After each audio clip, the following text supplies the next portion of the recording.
But, well, you got some email from the show, right? I did. Can you share some of that with us? Do I have a minute here? Yeah, we'd love to hear how your viewers are responding to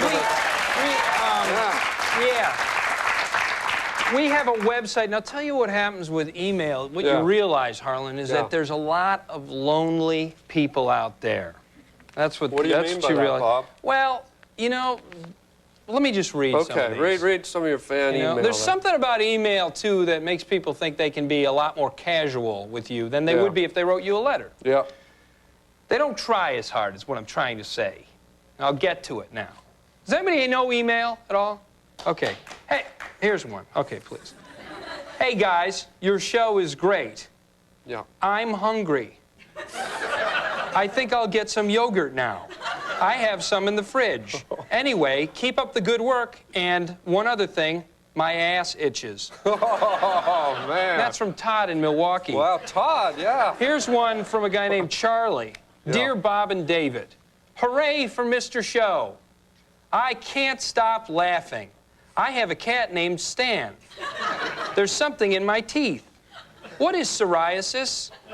Anyway, keep up the good work.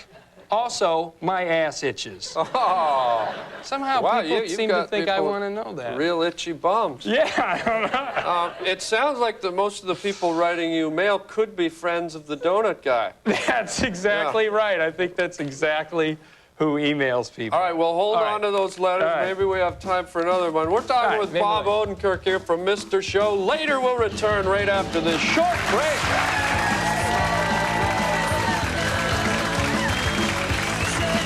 The new Larry Sanders Show after Nightline.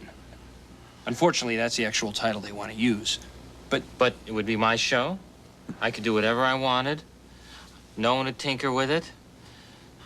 Good. Great. Anything's better than staying here and getting... Great. Perfect. They also want you to do the show from New York. We had this talk before. I don't want to do a show from New York. This is a great option, Larry. I'll give you another option. I go to Montana, live in a shack. It's a great idea for a sitcom.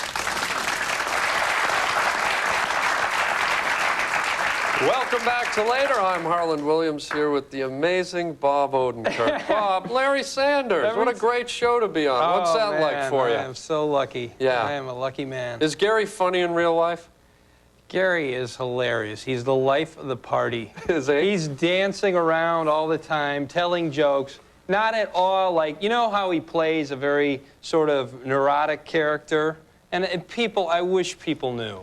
Yeah. That he is he's very fat, you know. He's a fat guy? He's a short, fat man. Yeah. He's a very short, fat man. And his name is not Gary Shandling. What is it, Chubby?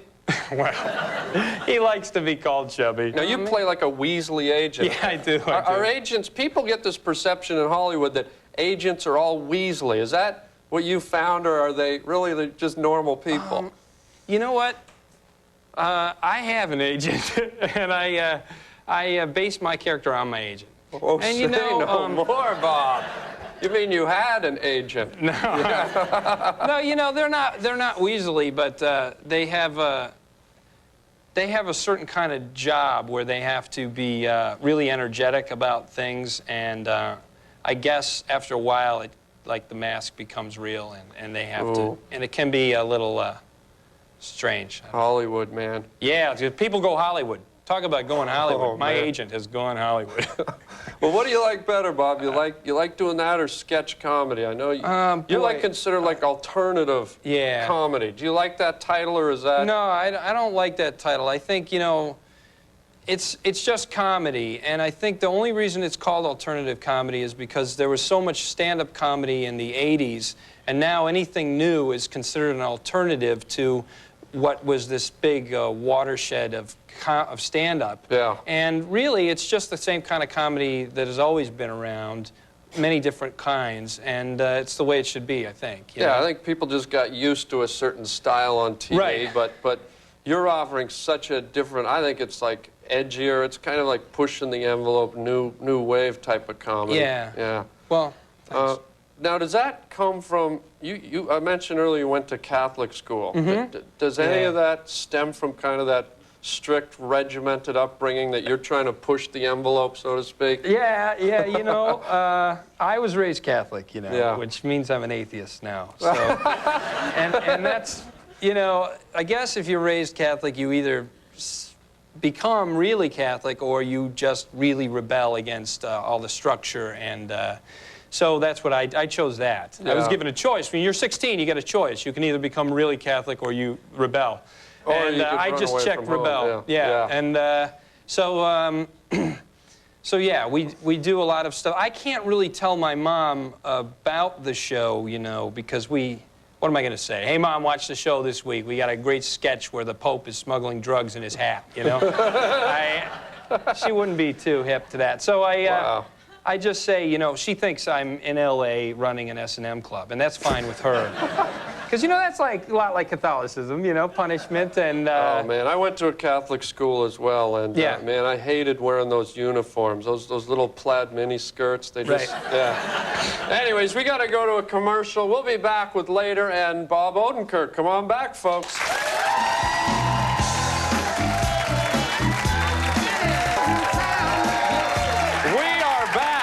You're watching Later. I'm your host, Harland Williams, and we are here with Mr. Show himself, Bob Odenkirk. Bob, Hello. we were talking about your religious upbringing, your Catholic upbringing. Mm-hmm. Now, and we're talking about your kind of edgy comedy. Yeah. What type of advice or what type of praying do you do yourself? Like, Well, you know, I guess I don't do much, but Yeah. there are times when you want to pray, and Yeah. and I wrote down a little prayer that I came up with that I do use often. Yeah. You know, I go to the racetrack, and in case you ever like to gamble or go to the racetrack, you might want to write this down, and then you can use this, you know, if you're ever at the track or you know, in Vegas maybe. Dear God. Why? Come on, man! Let me win one! The heck? What'd I do? Would I kill somebody? I don't remember that. One race, okay? Just one today. Come on. Bob, don't cry. I won't swear no more. I won't hurt no more kids. Oh, I Bob. won't kick no more cats. Bob, Come on. come on. Get it together, son. It's just a comedy bit. That's it. All right, well, we got to say goodnight now. Oh, that's it, yeah, that little sad That bit. was it. That's our show. Special thanks to my guest, Bob Odenkirk. I'm Harland Williams, and I'll catch you later.